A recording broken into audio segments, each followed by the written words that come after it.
we go. Melissa, when was the last time you hurt yourself? Oh, I do that a lot. I'm very clumsy. This arm, I'm right-handed. It's my right arm. I've got a bunch of just dumb little scratches and kitchen burns all over it. That to me makes sense. Not that you're clumsy, but I know you like baking. You like working in the kitchen sometimes. So that makes sense. That like a number of your like the past times that you've hurt yourself has like I forgot that thing was hot, or I Right. I like accidentally touched this thing and didn't mean to, right? Snipped off a little bit of my finger with a knife or something Mm. like Fi- that. Fingers intact. Never done a snip, done several burns. Mm, yeah, yeah. This time last week, I did something to my back.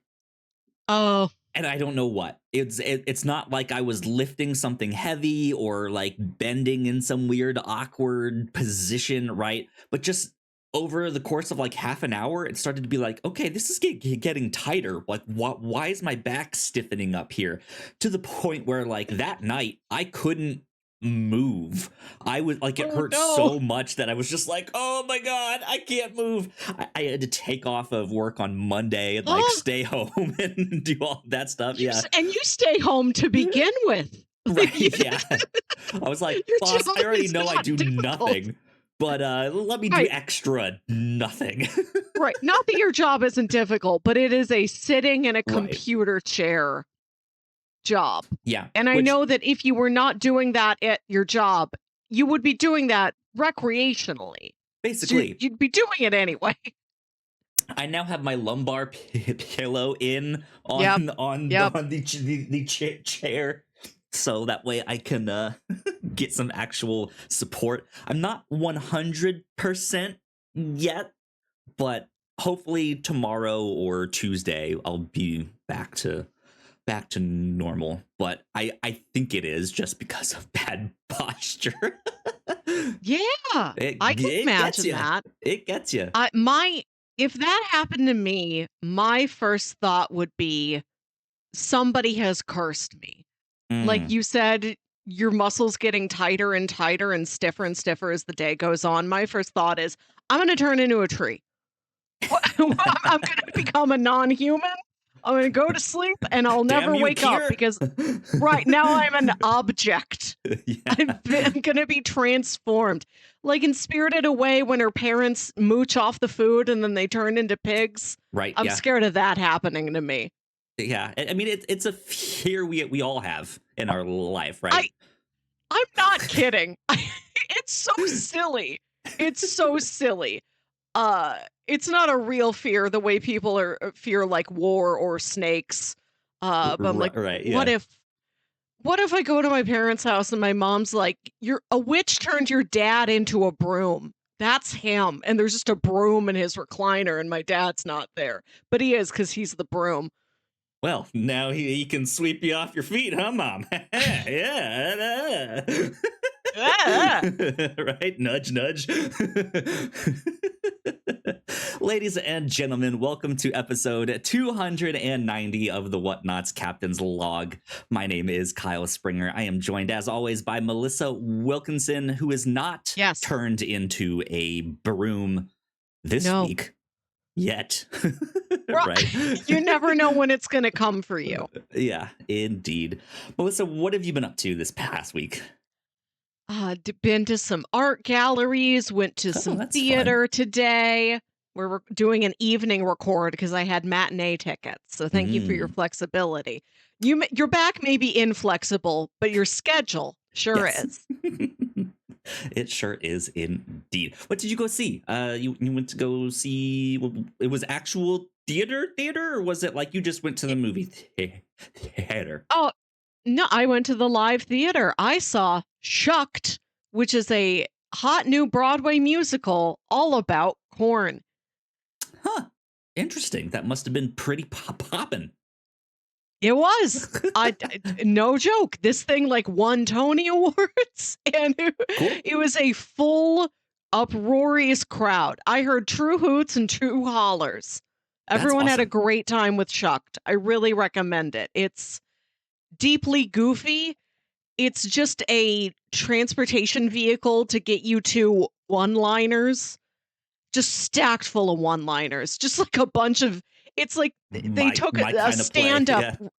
stand-up Yeah. routine that never went anywhere and just built a heartwarming musical around it. Interesting. Interesting. I'll have to keep an eye out if it ever comes here to I Oklahoma. I'm sure it will. What's the name of your theater? I'm gonna Google it right now for Ooh, you. I don't know the actual name. It is our civic center. So it might just be the Oklahoma City Civic Center that Yes, Civic Center does all Music of Hall. those. Let's Yeah. see.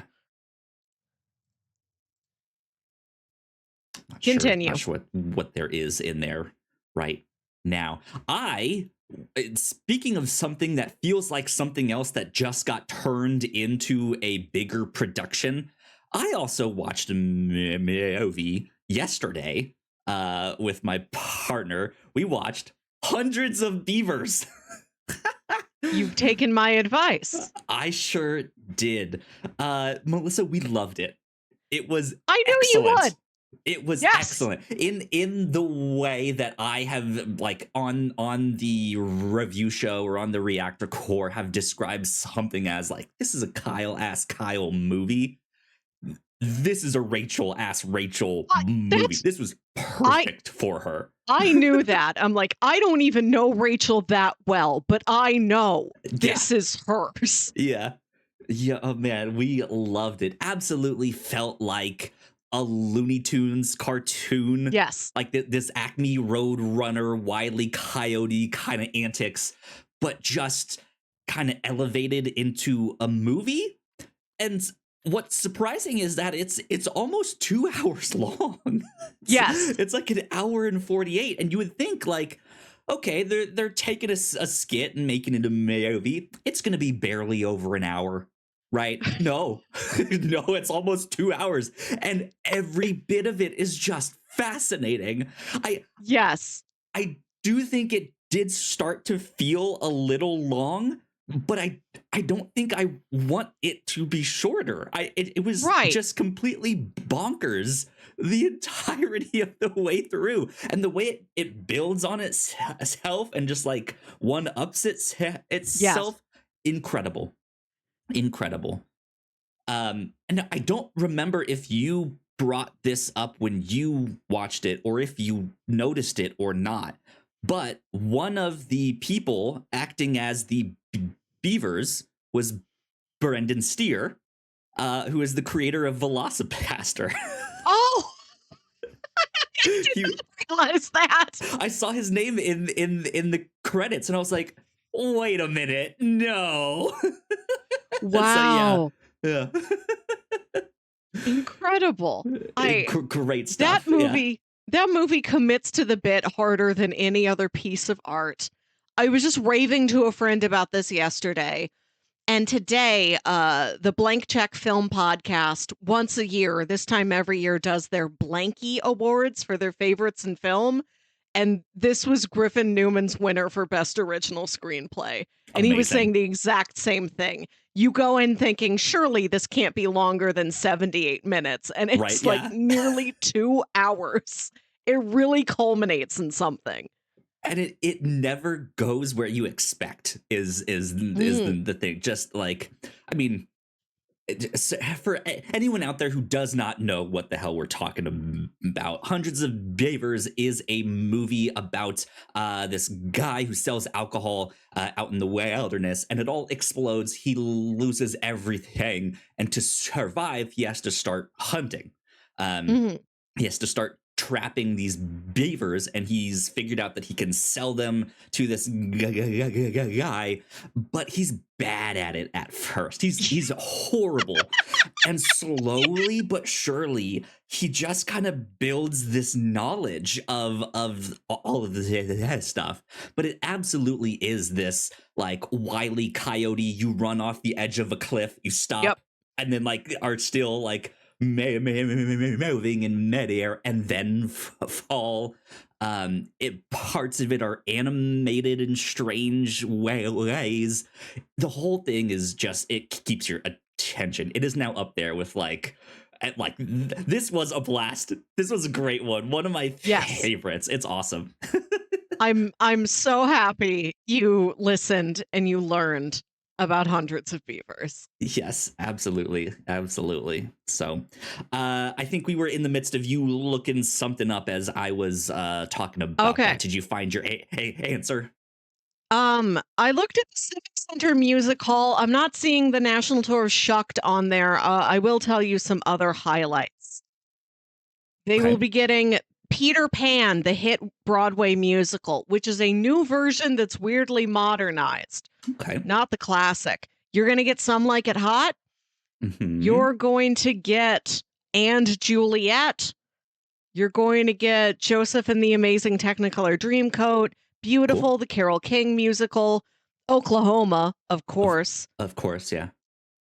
Oh, Herb Alpert and the Tijuana Brass. Dang, I'd love to see that. Aren't they the band that was in Paddington 2? No. Maybe not. I don't think so. Why am I thinking of them with that? Herb Alpert and the Tijuana Brass.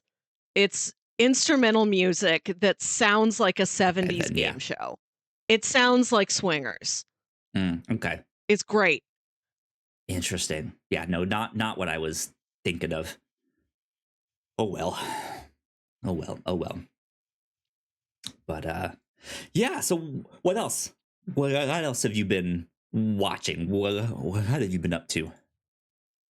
Yesterday, I went to a coffee fest, first of its kind in our city. Just a gathering of a lot of local coffee brewers, Sure. Yeah. coffeers, cafe owners, folks in adjoining businesses. There was like tea specialists, a cute little family dairy from Illinois brought milk samples, had That's awesome. chocolate milk for the first time in a long time, and it really hit the spot. Chocolate milk is great. Just got to have a bunch of fun little samples. I had an ube latte. It's bright purple. Nice. Yeah. I had a terrific time. That's awesome. Cool. I hope you're able to find something similar in your own backyard. I'm sure there is something like that, even if it's just at like a local farmer's market kind of thing. I'm sure there is. There's a local soda company that I'm trying to keep an eye out for. They are Black owned and operated, and I think it was a story I saw last year, and then I think it resurfaced this year too. But they're having trouble keeping stock in because people love it so much. So I'm gonna have to keep an eye out for that. And I think the place closest to me was at some like local coffee shop. Okay. But I don't know. I'll look it up. I have the link somewhere. It's buried in my social media. There's OKC Soda Co. There's not Pops. that You talk one. about Pops a lot. What else do we got? Let me see if it's on Threads here. I think I liked it on Threads like a week ago or something. I wish like we did that. research. I wish we did real research in advance and not scrambling while we're recording. Swig. Oh, I also have something else I can maybe try and send you a link to. I think I found the real Luigi. Or someone who should be the real Luigi. So you don't know if he is the real Luigi from your neighbor Luigi's Pizza, but you would like to nominate him to be Luigi? He is not the Luigi from the Luigi's Pizza that's behind my house, but he absolutely should be. Let me go back to this link so I can see if I can find him. Let me look him up on the internet and I'll send you a link. Yeah. Yeah. It's like, I vote for this to nominate a new Luigi. Luigi Primo. Is it this guy? Our true enemy is certainty, for with certainty we have no faith in Luigi. Let me see if this Reddit thread shows him.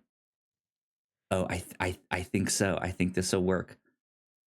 Yeah, let me send you this link on Discord here. I'll send it in the captain's log. Thank you. This guy is an indie wrestler who I found on Threads. Whoa! Luigi Primo Power, and he is like he speaks in your like stereotypical Italian guy, like it's a me, a Mario, like I am Luigi, I am wrestler, I make the best pizza, and he is legitimately in the ring spinning dough and throwing it at people. Real raw dough is in action here, seemingly. Let me see if I can put this up on screen here, because he's wearing an apron. So funny. He's got a mustache. Yeah, I love this. This is him just. I keep watching the dough. People. I can't tell if it's dough or if it's just a circle of beige cloth. Right, like a thicker cloth or something. Like that. That's his towel. But it's so funny. And yeah, I want this guy to be the Luigi that's at my pizza shop right here. It's if you follow him on Threads or on Instagram, he has like his training videos where he's like in his backyard like tossing the pizza dough at stuff. It's really funny. So that's what I've been up to, looking at that stuff. That's great news. Yeah. Kyle, just a month ago, I asked you, do you have any transformations left in your life? And I wasn't asking about you turning into a tree.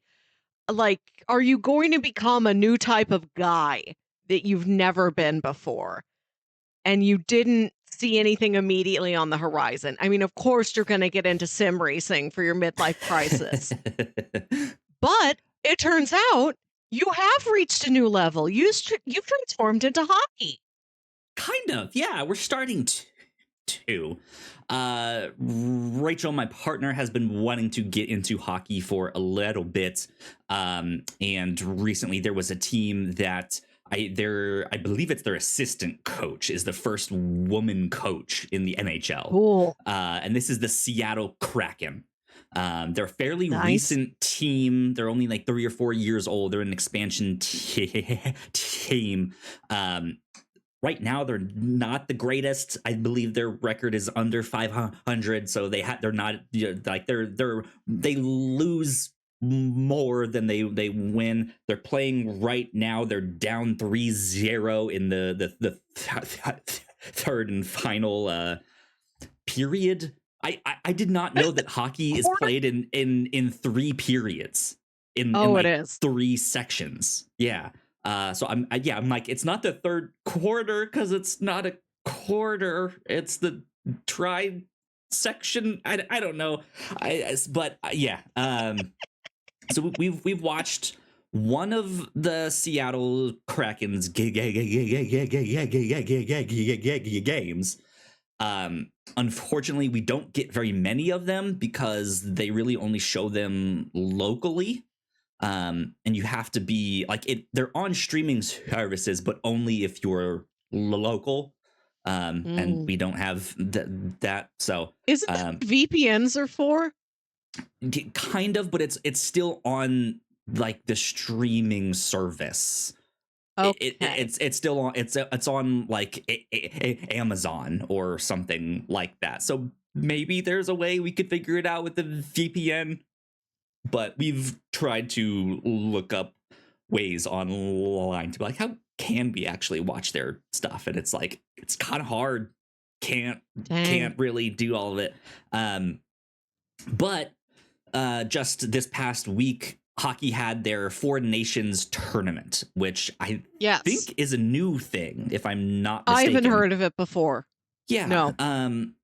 And it is, I believe, instead of their like all-star stuff, or that they're like in the same way that the NBA has their all-star weekend.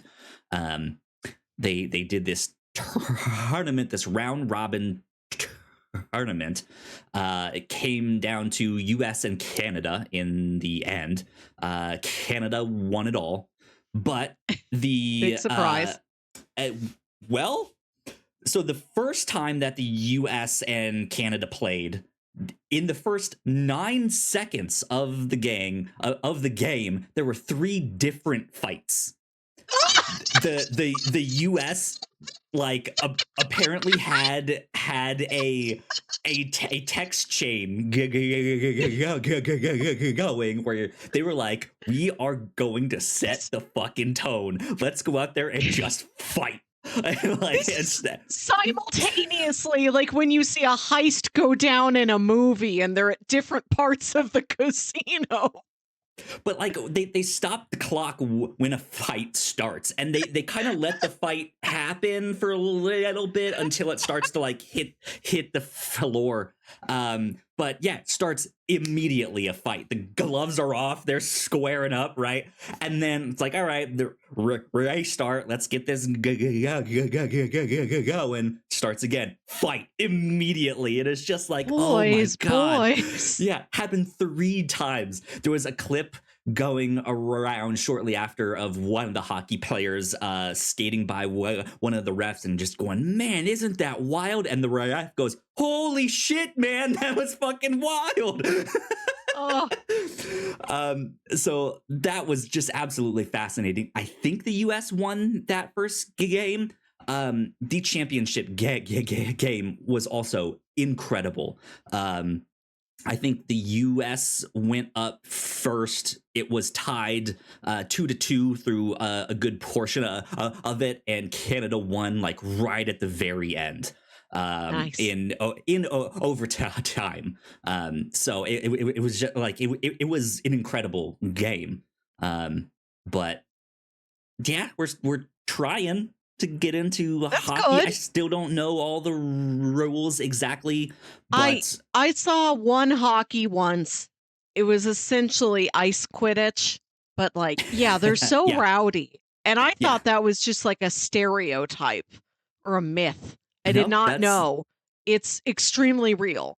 Yeah, absolutely. And like I can, for the most part, I understand most of it, even when they do call certain fouls or stoppages and stuff like that. I played lacrosse in high school for a little bit, and that's very similar gameplay, very similar rules and stuff like that. I played soccer as well, so I feel like those two kind of mixed is kind of what you get for hockey, you know? But I still don't know any of like the players' names or anything like that. So we're trying. We're starting to investigate a little bit here. So, do you have your own local hockey team? Not professional. I think the closest one is Dallas. We just have some guys. Right.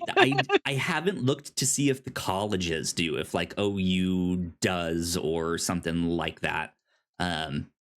We have one sure if you want to join ours. The Blues, they won a Stanley Cup. We've become a big hockey town. We became so into hockey that Tim Hortons tried to put Tim Hortons here, thinking, love hockey, love fellow Canadian legend Tim Hortons. Yeah. Right. It was great while it lasted, but they didn't stick around. We couldn't make the Tim Hortons live. Our loss. Yeah. But yeah, so we're trying to become hockey people here. Of course, on top of F1, I'm in my Formula One sweatshirt right now. So the one hockey game I ever went to was on Star Wars night. I know hockey and baseball do these. Football, I'm not sure about. Does F1 have theme nights? I don't think so. Why not? Is the theme just the city you're in? Welcome to the race in Vegas. It's Vegas themed. Yes.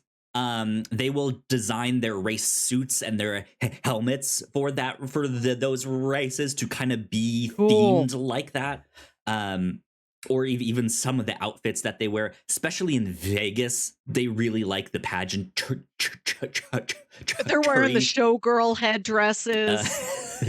One of them's I would love to see that. That'd be wild. Be hilarious. But no, like the top cars, aren't they? They don't have roofs. They got for one of those. No, that would fly off. But just strap it on real good.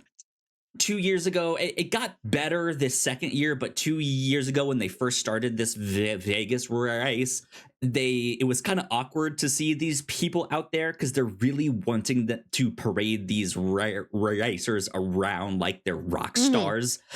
Yes. And some of them aren't. Like they're not the like I mean they're high profile, but also not in the same way that like a Hollywood celebrity is. It's a different thing entirely. So there's clips of them like introducing these racers and them like awkwardly walking around like, do I go over here? What happened? Do I wave this way? What do I do? And it just like and then they move on to the next guy and he's still standing there even though he should be like off camera. And it's just like, what do you like? No one knows what's happening here.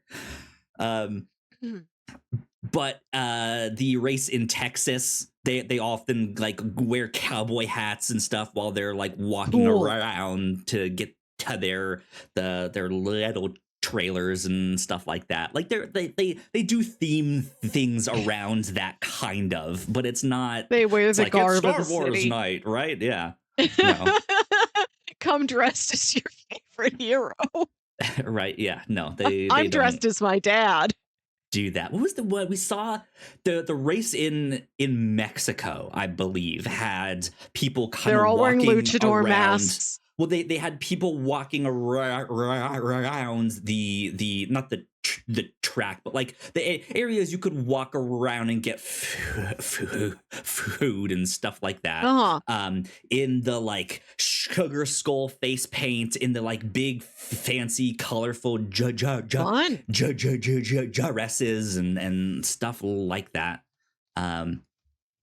But yeah, it's kind of a different thing to watch than like a basketball game or a hockey game. Lots of American or Western specific sports are often built around commercials. There's no commercials really in F1. Oh, true. Because you can't stop the race, so you just get to watch the race the whole time. Right. Does the race just like get small? Is it just a picture-in-picture while you learn about Clorox bleach or something? No, that's partly why all the cars are plastered with all those logos. Oh, you have stuff, to be your own ad. Okay. You're watching the cars the entire time. Yeah. So instead of a company buying ad space, they buy space on the car and they sponsor these teams. In hopes to help the teams do better. And of course, if the drivers and the cars are doing better, they'll probably get more airtime than some of the ones who just kind of blend in with the middle of the pack or are at the back. So it's almost better for the advertisers if you're in last than if you're like 25th out of 50. No, not necessarily. They like obviously if you are if you're Red Bull or Mercedes or Ferrari, right? Space to be on your car probably costs a little more, but they also attract bigger sponsors. Certain sponsors, however, will be partnered with a driver. So wherever that driver goes, they might take their sponsorships somewhere else. But yeah, if you are a team that's not doing so hot, it might be a little more difficult to get a sponsor because they do want some kind of return on their investment somehow, right? The more points you score in Formula One, the more money you get as a team. And so, yes, some of that I'm sure then goes back into their partners' pockets and stuff like that. This is my question. Are all of the corporate sponsors in F1 eternal things. Like you're wearing a shirt with a Shell gasoline on it. There's Yeah. always a Shell gasoline. Or any of them like Puma, stuff like that. lots of them. Things you always have. Are any how long is a sponsorship a sponsorship? Like if the TV network if a TV network wanted to sponsor a car, are they like for the next 4 races, you have to have an ad on your car with a picture of Kathy Bates so people know to watch the new season of Matlock? There's oddly a lot of Paramount Plus advertising, like on Just not a on big the Kevin cars, Costner on the car. but like in like around the track, there'll be like advertisements and stuff like that around the paddock or where they do the like after race interviews. You'll just see like the Paramount Plus logo and then the like logo of whatever show they're Special promoting. Ops Lioness. Right. Yes. Yeah. Absolutely. It's kind of bananas, but no. To answer Is this your why question, you're watching Star Trek Lower Decks? Is this how you got there? no, that's actually on Netflix right now. Weird. Yeah. But no, to answer your question, it's probably based on their contract of like, hey, we'll buy this placement on your car for the next 2 seasons, right? The next 2 years. After that, we'll talk about it, extending, but that might be conditional on how good the team does or stuff like that. There might be certain benchmarks where they're like, all right, we're not going to give you any more money since you guys aren't doing so hot right now. Mm-hmm. There's even sponsors that teams have dropped because since it's international, you can get sponsors from around the world. And the American team Haas at one point had a sponsor that was Russian right when the war broke out, so they had a Russian driver and a sponsor, and they kind of had to cut ties with both of them and get someone else in and stuff like that. So there's all sorts of ins and outs on that stuff. But there you go. My Seattle Kraken just lost 4-1. Oh dang. Yeah. Oh dang. You'll get well. there. The results of my Googling for basketball, there's the Oklahoma City Thunder. Of course. For We're baseball, right there's now. the now are they NBA? What are they? Yes, NBA, National Basketball Association. Okay. All right. Visit OKC.com isn't specifying. They do say that the Oklahoma City Comets, the baseball team, are the AAA affiliate of the Los Angeles Dodgers. For soccer, you have the OKC Energy. You also have the National Softball Hall of Fame and Museum. Huh. There you go. Interesting. Hold on. You guys have a regatta festival? Regatta or ricotta, like the cheese? What I have no idea what this is.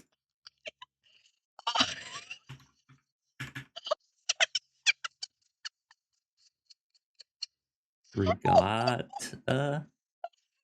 I'm not seeing anything else besides ricotta cheese. How is this spelled? What is this?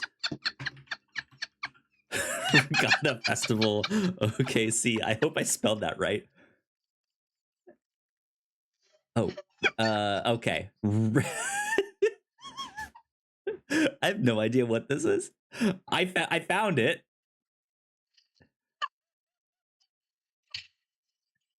River sports, rowing. Yeah. Boats. It's boats. It's not cheese.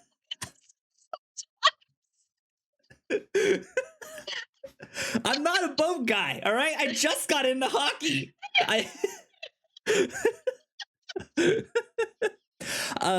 It's not surprising that we have river sport stuff because we had like the like US Olympic training site for rowing is here in OKC. but I have no idea what regatta is. It's I realize now that I also don't know. I knew it was boats, and I was picturing the sailboats, but when I clicked on the page on visitokc.com, it's rowing teams. Yeah, let me bring this up Boat's a here. boat. Here's a YouTube video from their one in 2023. Bricktown Entertainment District. First Americans. I guess it's just showing all this, like, hey, if you come here for this thing, here's all the stuff you can do. You can do so much stuff. This is in October, which feels chilly. Paddlemania.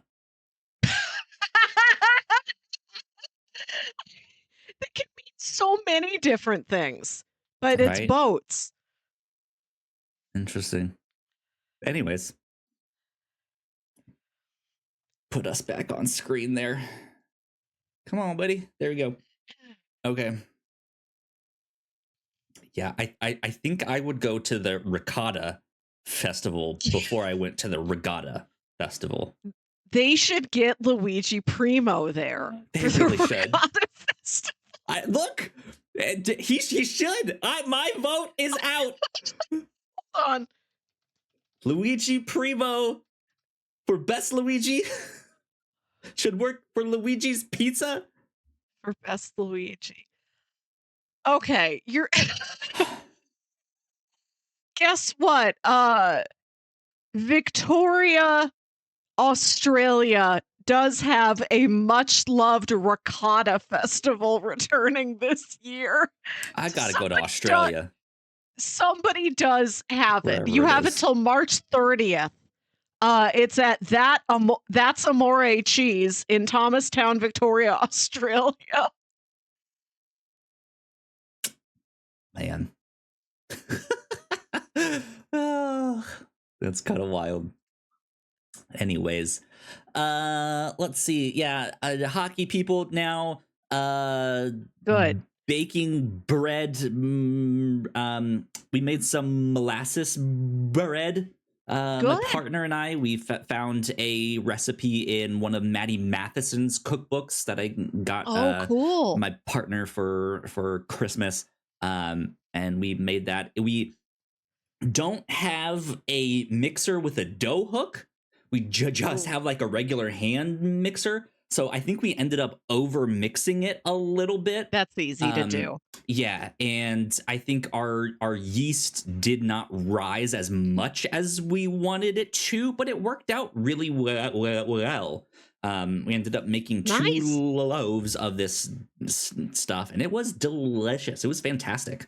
It was just really dense, and we were like, if it rose a little more, it probably would have been less dense if our water was warmer to help the yeast to do all of that stuff. The water's got to be a very specific temperature. It needs to be warm enough, but not too hot. So you have to get a thermometer. You can't. And once you have a thermometer, then you can start to feel it out. But I wouldn't start without a thermometer. Which is what we did. My KitchenAid stand mixer came with a dough hook. It is a hook, a paddle, and a whisk. Yeah. Now, KitchenAid is quite a serious piece of equipment. It's a real investment piece. Oh, yeah. But at least the hook, it comes in the box. You don't have to buy that separately. That's fun. And I use that dough hook all the time. I love to make a bread. Yeah, it's good. Hopefully we'll make some more down the road. There was also a patty melt recipe that we wanted to try, but he uses the molasses bread that the one that we made in the patty melt. So we're like, let's figure out this molasses bread. Yes. And then let's make that patty melt, because that looked awesome. A patty melt can really hit the spot. That's one of those foods you really can't eat more than once a year, but that once a year, it delivers. It'll hit the spot. Oh yeah, it's going to take care of you. A patty melt. Oh yes. Well, before we get, you know what? Let's do it after. Let's do it after we get to our housekeeping here. I got tickets to the new Gundam movie. That's what we'll talk about first. And then Melissa has the Wet Awards. So we will be right back. Stay tuned for plenty of stuff. We'll be back. Thank you so much for checking out this podcast. We hope you're enjoying it. If you didn't know, we make multiple different shows here at the Whatnauts, and a lot of hard work goes into making them, so we would love it if you check them all out. But none of this is possible without your support. Head over to patreon.com/thewhatnauts and you can get access to over 40 hours of exclusive content, including our Patreon first podcast, The Pilots Club, when you sign up at our $3 tier. Of course, there is a free version of the Pilots Club available, but episodes are exclusive to our Patreon for 2 years before they hit the free feeds. If you're interested in buying merch, we have shirts, hoodies, mugs, and more for sale over at thewhatnauts.com/store. Another great way to help us out is by subscribing and leaving a nice rating and review on your podcasting app of choice. You can also subscribe to our YouTube channel for video versions of the show, trailer reactions, and live streams. And lastly, you can always find out more information about the shows we make on our website, thewhatnauts.com. Welcome back, welcome back, welcome back. Big shout out to all of our Patreon supporters. Thank you so much. We appreciate you. It means a ton. Let's see, over on the Pilots Club, Matlock is what we are doing for March. I have not watched it yet, but I have heard some interesting things about this new iteration of Matlock, which is the one we are checking out here. So I'm curious. I have no idea what to expect yet, but look out for our episode on that if you are a patron at a patron at the $3 tier or above. And then over on the free version of the Pilots Club, CSI is the episode we are releasing for March. That'll be also kind of an honorary inductee into the year of the detective that we've been doing over at the Pilots Club.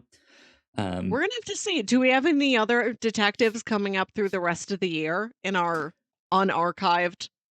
I don't remember off the top of my head what was after CSI, but there might be. I mean, I since I'm a big detective show fan, I'm sure there is.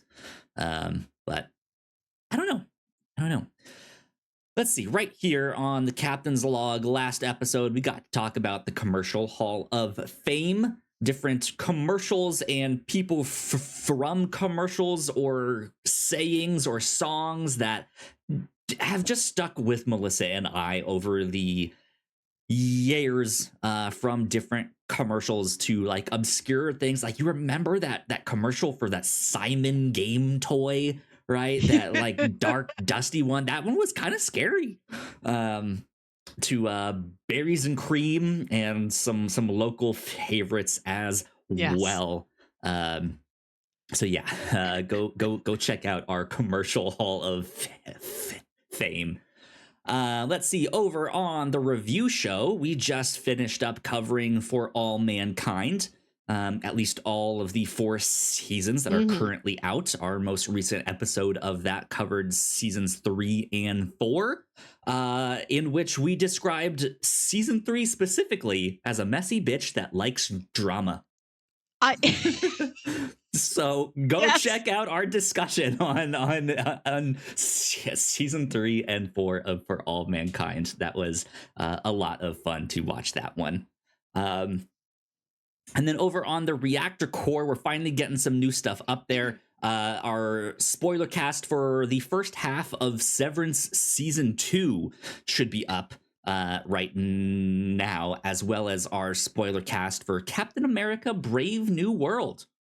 So go check out all that good stuff. We got lots of things happening right now. So plenty more to come. I don't know if you're caught up with Yellow Jackets. I am not yet. I'm waiting for a number of it to stack up so I can activate my Paramount Plus and do all of that. Yeah. There is a real surprising development in like the last 20 seconds of episode 2. They really make you wait for it. There you go. I'm excited. I did see that the actress that played Misty just gave birth to a baby like a month or two ago. So Little Misty congratulations on new mom. Yeah, younger Okay. Misty. There you go. I should have clarified that, but yes, Good for young her. Misty. Good for the family. So coming up on the review show, this is not housekeeping, by the way, but I guess you could kind of stack this on housekeeping. But coming up on the review show, I am finally, after years of doing this podcast with Melissa, getting her to watch some Gundam. And I am so excited. Yeah, we are gonna watch Gundam 0080 War in the Pocket.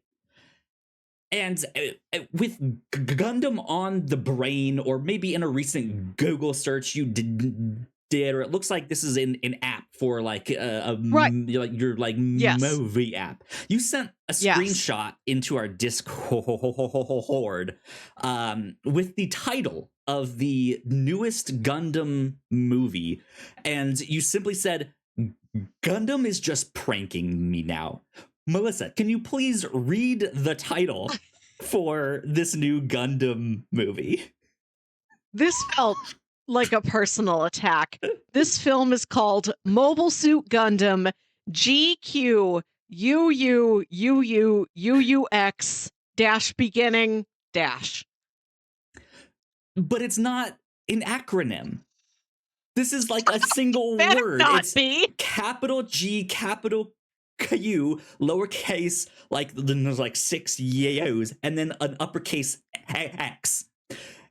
Supposedly, it's pronounced like quirk or G quirk, but I will believe it when I see it.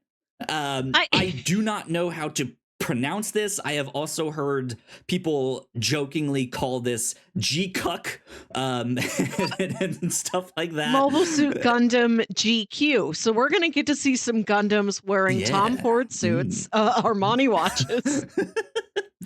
And yeah, you sent this and was like, Kyle, what the hell? What the hell is this? I might have mentioned it here on the Captain's Log that there was a new Gundam coming.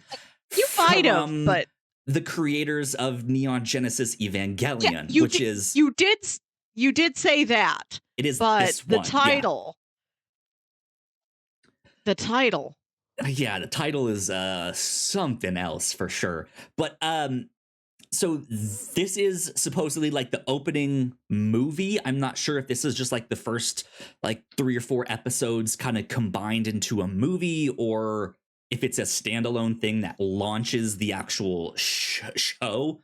But I heard that they were playing this in theaters, and I was like, man, I would sure love to go see that. And sure enough, my app was like, hey, we got it. And here's the thing. I don't know if I would have gone to see it, because a good 4 or 5 months ago, I think I went to go see the original Mobile Suit Gundam movie, the like compilation movie, in a theater. That was a fantastic experience. I loved it. There's 3 movies total that like summarize that whole first season. I didn't need to go see all of them, especially because they weren't included in my my not movie pass, my like Regal Unlimited thing. So I went to go see the first one because I was like, I kind of have to, right? But it was like $30 to get ticket. Like it was something expensive. It was right. It was weird. Just like, this is like, I'm not going to do all 3 because then it's $90 or something to see all of them. It's bad. It might not have been that expensive, but still, like it was enough that I'm like, I don't want to do this. This one is included in my like Regal Unlimited, so I just have to pay the like little 50-cent convenience fee, and that's it. Nice. Um, so I'm super excited. Rachel is coming with me, but I'm purposely not telling her anything so that she can just kind of have it go in one ear and out the other, and she would just be like, "Okay, good for you." uh, It's real love. yeah, well, because I've told her that I'm going to show her Gundam eventually, but we have other stuff that we're going through right now, so we've just not gotten there yet. I told a friend that you were going to come visit this summer. She's Uh-huh. like, good, he can talk about Gundams with my partner. So we Yes. do have another Gundam guy you can hang out with, and we'll go have like a girls' night or something. Awesome, yeah. Or yeah, we'll all be sitting there at dinner, and we'll just be off on this side talking about Gundams. You There's guys will not a be over kids' there. table, but there's a Gundams table. Yeah. Welcome to the Gundam table. If you go to the American Girl doll store, some of them have an American Girl doll cafe, and you can bring your American Girl doll with you, and she can sit in like a high chair and get her own play food. Oh, that's wild stuff. Gundams with Anyways, Melissa, we've talked a lot. I did not expect us to be talking for this long. Let's get on to your Wet Awards, though. This is what, our third year running? Yes. This started in the Oscars 2 years ago. So the Oscars that were for the films of 2022, one of which was Avatar, The Way of Water. Mm-hmm. And I looked at the 10 Best Picture nominees and I thought, well, clearly that's the wettest. What is its opposite? What film is the driest? And I don't remember what I said it was, but yeah, third year in a row, I rank the Best Picture nominees from wet to dry. And next year, I'd like to try and shake things up and come up with another arbitrary spectrum. Okay, you've completed the trifecta, the hat trick Perhaps. of Wet Every 3 years, I have to change it, and it's like sweet and salty. Which movies are fruits and which movies are vegetables? Next to your score is most to least vegetables. Or which Sailor Scout is which movie? A personality test. Right, yeah. These are the 10 pictures from wet to dry. Now, number 1, I have not seen. This is the one Best Picture nominee I haven't seen yet, but Jack saw it and filled me in. And it's a seaside movie. There's scenes in a pool. There's a prolific shower. So I'm going to say prolific shower. the wettest movie is I'm Still Here, an international feature from Brazil. Okay. Number 2, The Substance.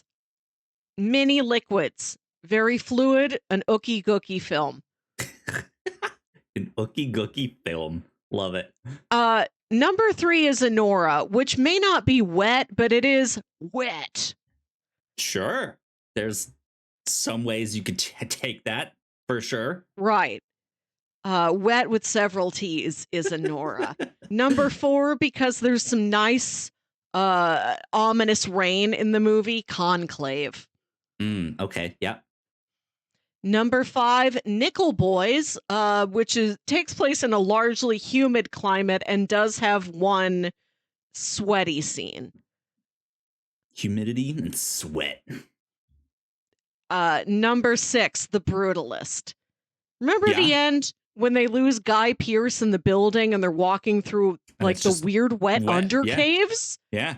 Just wet. I don't even know if that was supposed to be wet. I don't know if that's a problem or not. It was. I think there was a line in there about how it collects rainwater and does something for the town, like like will funnel Okay. it for the town in a certain direction. Who knows what? But yeah. Great architecture. Number 7, Amelia Perez. I just don't remember the humanity of this movie in any way or the other. Number 9, Wicked Part 1, which I think has just enough rain to remind you Elphaba's the Wicked Witch of the West and she can't get wet. But this is not the wet movie. The next movie is going to be the wet one. Yep. So that's why it's second to last. And last, of course, our driest film, Dune Part 2. Of course. Every year. Yeah. Good stuff. Good stuff. There you go. Those are the Wet Awards. Thank you.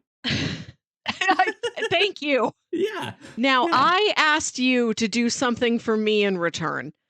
I'm a big Oscars nerd. I play in a movie prediction fantasy league.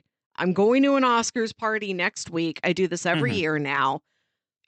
You only know it in passing. You know what I tell you. I asked, you're allowed to know more. You're allowed to know as much as you want to learn, but you don't seem to learn that much.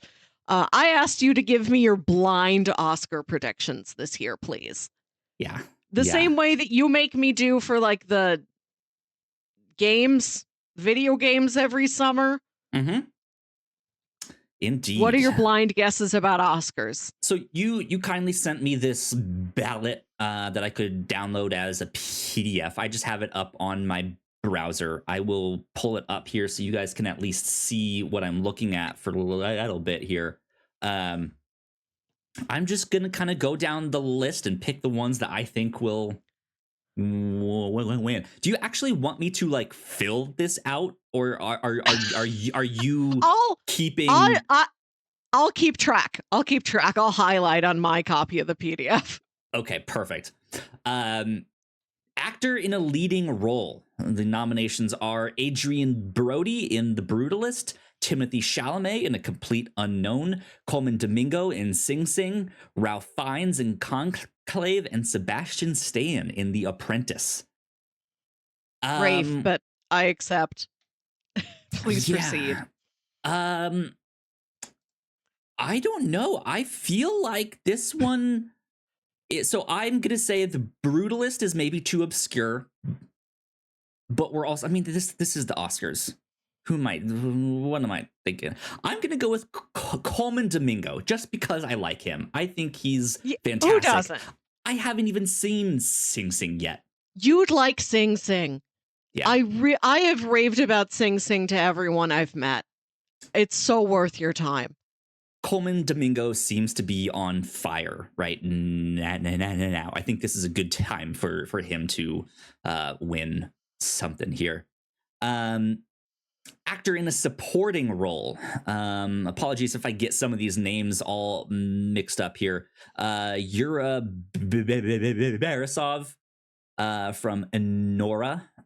Kieran Culkin from A Real Pain. Edward Norton from A Complete Unknown.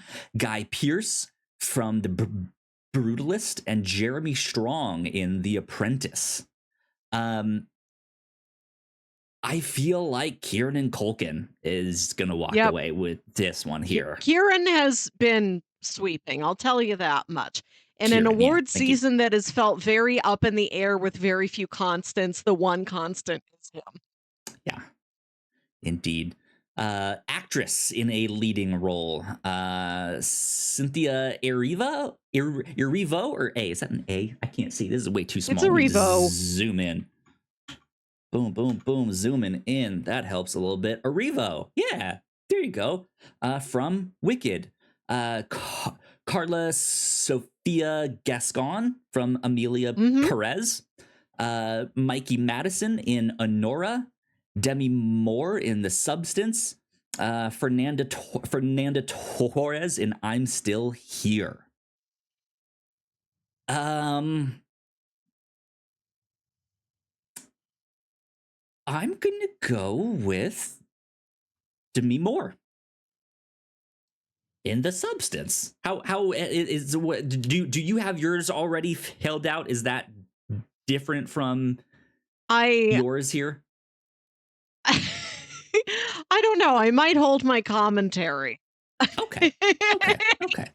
But I do have a lot of things. So tonight, actually, tonight is the very final precursor award. Now, because of the way with wildfire delays and everything, the schedule shook out. Oscar voting has been closed for a couple days, I think. Okay. So the winner of this award can't color any of the Oscar winners, but finding out who wins might give us a little insight. Tonight is the Gotcha. Screen Actors Guild Awards.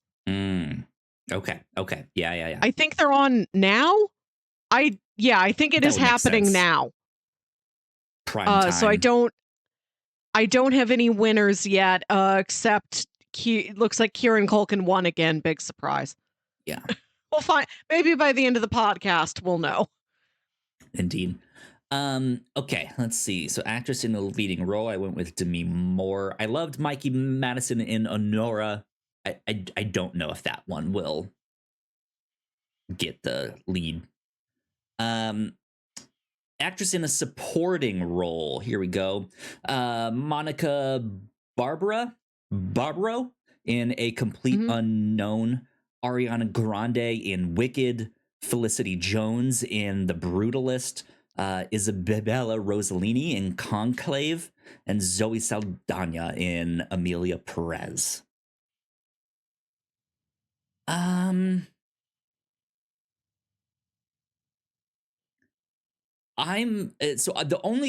seen The Brutalist and Wicked. These are the only two I've seen from there. I feel like Ariana Grande was just born to play that role. Yes. So I will give that one to her, actress in a supporting role. Animated feature film. We have Fellow, which I still have yet to see, but I've heard incredible things about. Inside Out 2, Memoir of a Snail, which I have not heard of. Vengeance Most Foul, Wallace and Gromit, Vengeance Most Foul. I just skipped ahead. Vengeance Most Foul by Wallace and Gromit, right? the new fragrance. Yeah. I'd buy it. And last Wallace but not least, and Gromit does sound like some modern hip clothing or personal care brand. Right, yeah. Do you like my new chinos? They're from Wallace and Gromit. And last but not least, we got The Wild Robot. Animated feature film. Man, to be honest, I've been hearing a lot of buzz about Flow. So I'm going to go with that one. Let's see, Flow. I liked Inside Out 2. I thought that was fantastic. I liked The Wild Robot. I thought that was fantastic as well. I don't know. I'll stick with Flow. Next up, we got animated short film. You're welcome to circle back around or skip the short films. The short films, animated, live action, and documentary shorts are frequently the final thing people come to. Nobody's in it for the shorts. Based on the title alone, I'm going with Yuck. Yuck! That sounds fantastic. Cinematography. We got The Brutalist, Dune Part 2, Amelia Perez, Maria, and Nosferatu. I'm going to have to give that one to Dune Part 2. That is a beautiful movie. Absolutely love that one. And that one to me feels like the whole movie is just like, oh man, just look at the cinematography here. It's gorgeous. The entire thing. I mean, they're all up for that, but even in The Brutalist, the other one that I've seen on that list, I was like, there's certain shots in here that are just absolutely go gorgeous. There's other ones that I don't know. I liked the end credits, right? Costume design, I'm gonna go with I would say either be Gladiator 2 or Wicked. What one should I do?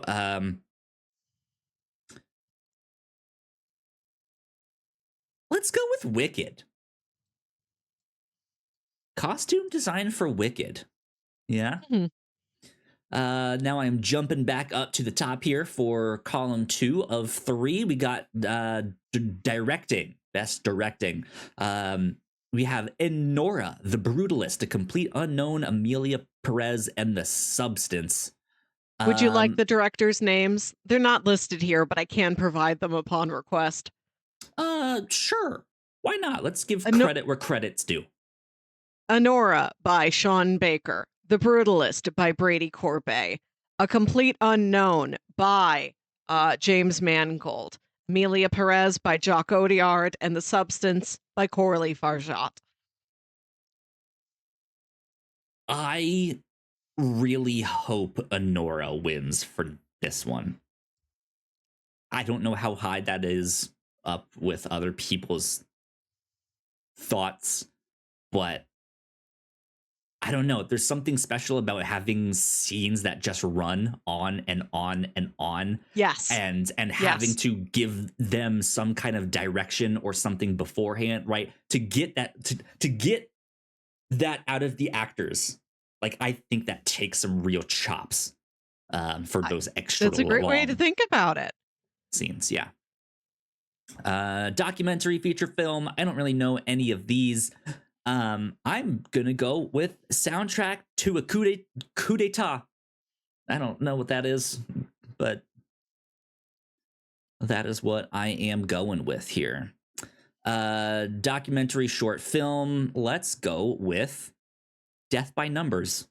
So I also don't know that one, but that sounds like a murder mystery novel, an Agatha Christie novel. You think it's right? a documentary about such? I don't think it is. It sounds like it is a murder mystery novel, like the title of a murder mystery novel.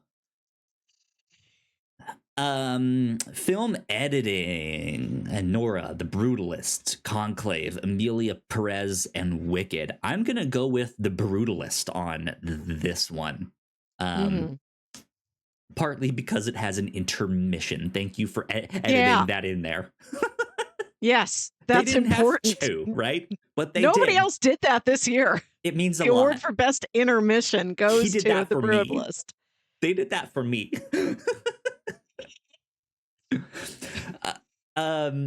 International feature film. See, I'm Still Here, The Girl with the Needle, Amelia Perez, The Seed of the Sacred Fig, or Flow. I feel like I'm Still Here is gonna take that one.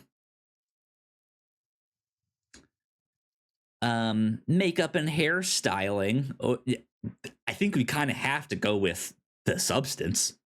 I feel. I mean, look, there's great stuff in all of this, but they made that man really different. God, they sure did. Yeah, I'm gonna stick with The Substance on that one. Okay, original score: The Brutalist, Conclave, Amelia Perez, Wicked, or The Wild Robot. It's the music is hard for me in some of these. I don't necessarily stick to some of these and remember like what the actual score is from each of these things. It needs to be like the Star Wars theme song for me to like remember it, right? Something I go back to over and over.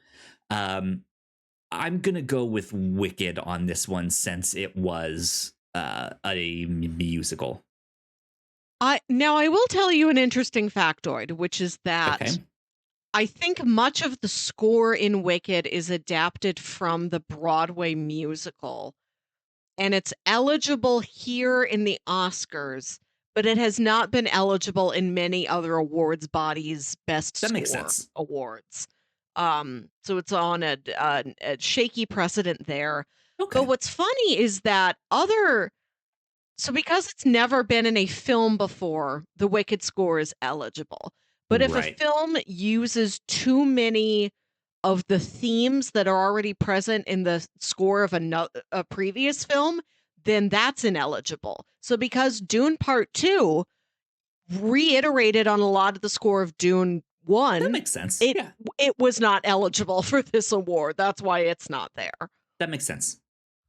I would maybe put my runner up as the Wild Robot, since that relies a lot on sound Yeah. rather than dialogue.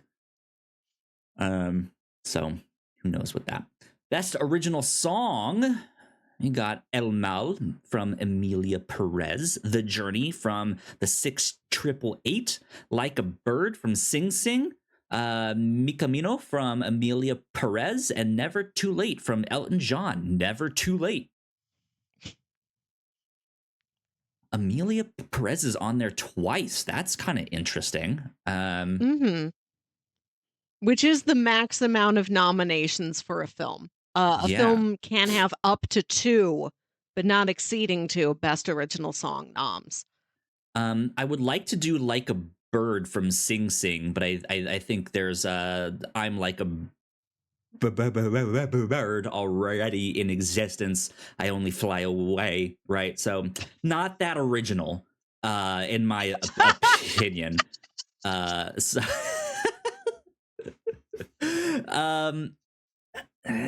no, I don't know. Let's go with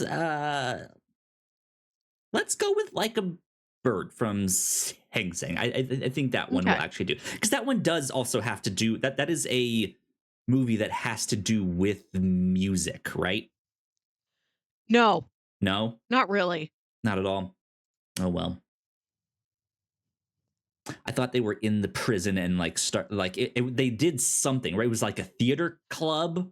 Yes, what I'm thinking. Okay, yeah. They are in Sing Sing prison doing theater, but they are not doing musicals necessarily. There's not really music as a thematic element throughout the film. Okay. Oh well. I get rid of this guy. Get dismissed. Thank you. Okay. Let's move up to Best Picture. We're on the last column now here. We have Anora, The Brutalist, A Complete Unknown, Conclave, Dune Part 2, Emilia Perez, I'm Still Here, Nickel Boys, I almost said Nickelback, The Substance, and Wicked. Best Picture. The little sci-fi nerd in me hopes Dune Part 2. I think that speaks to maybe the widest audience. But there's just some great charm in Anora that is in there. There's still things like I'm Still Here in the Nickel Boys, which I have not seen, so I can't really speak to.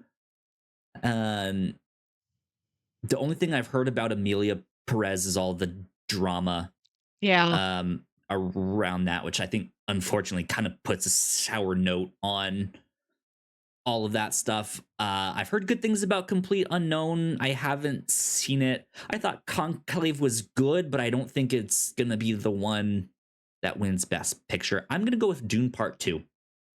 Okay. I think it was just phenomenal all around. Production design. We have The Brutalist, Conclave, Dune Part 2, Nosferatu, and Wicked. I would love to give this one to Wicked. I think their sets and all of that stuff look fantastic. Yeah, a lot of it's practical. Yeah.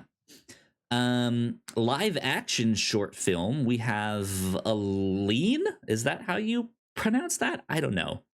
Anuha or Anuja. I'm not sure. I Am Not a Robot, The Last Ranger, and The Man Who Could Not Remain Silent.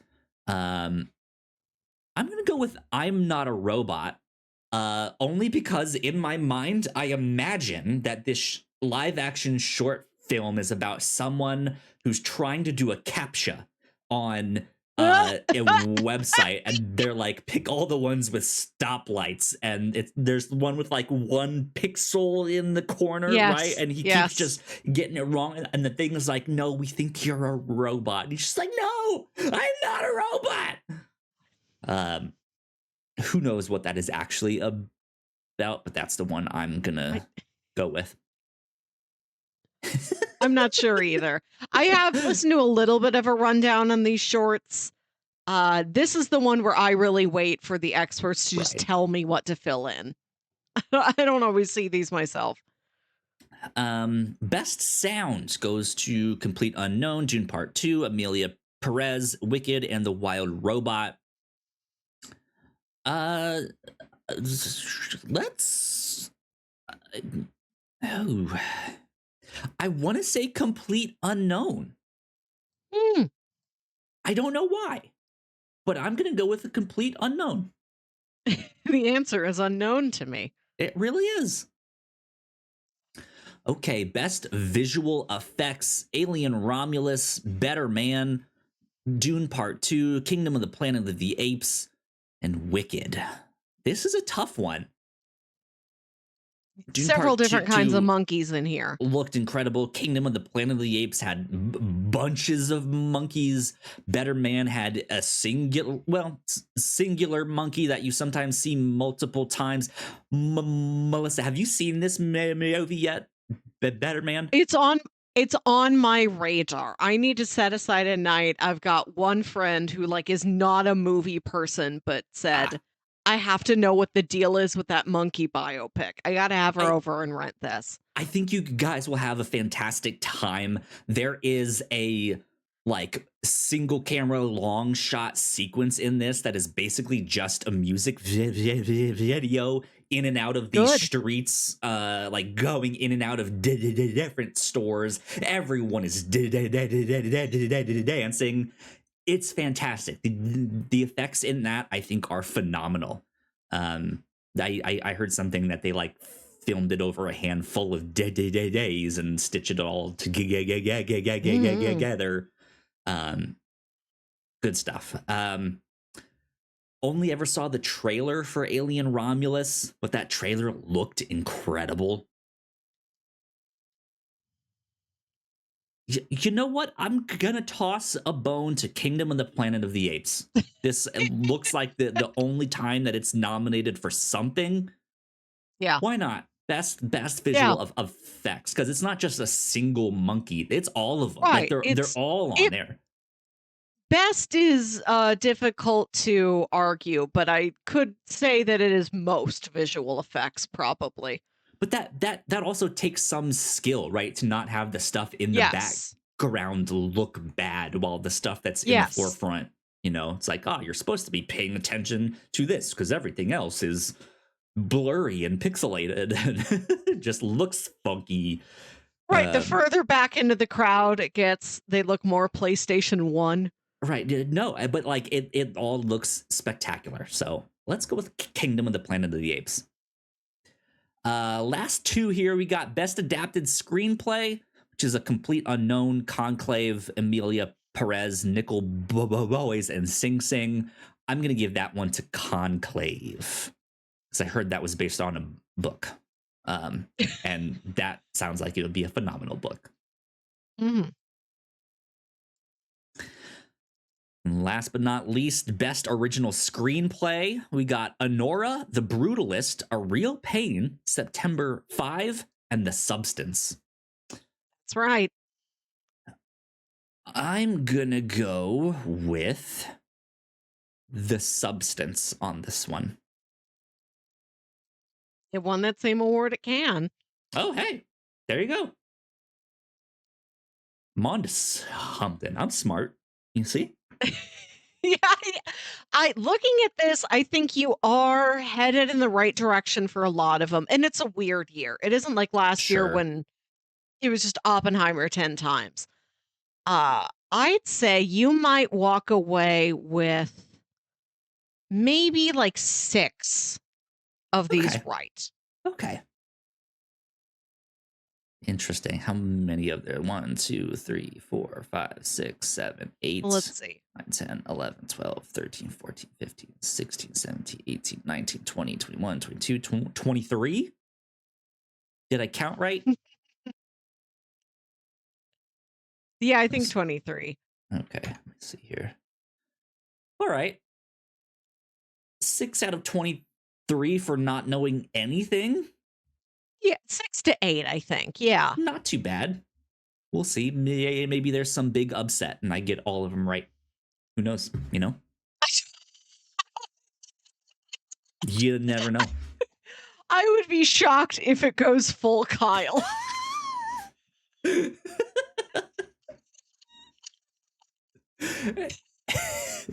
That's the Academy makeup how now. Mad would you be? How It's upset? 13,000 like, Kyles. How did he get what? No. Hands to the audience during the ceremony, and it's like being like... John Malkovich. Right, it's just all Kyles.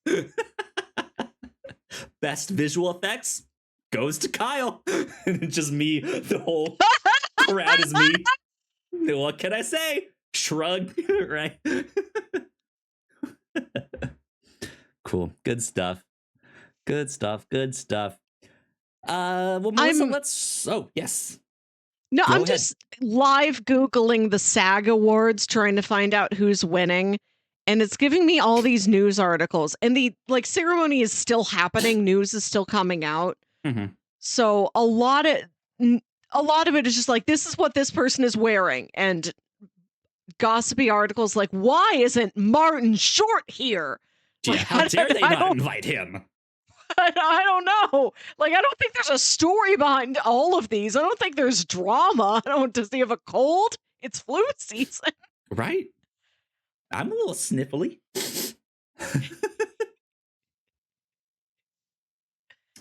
Weird. Okay.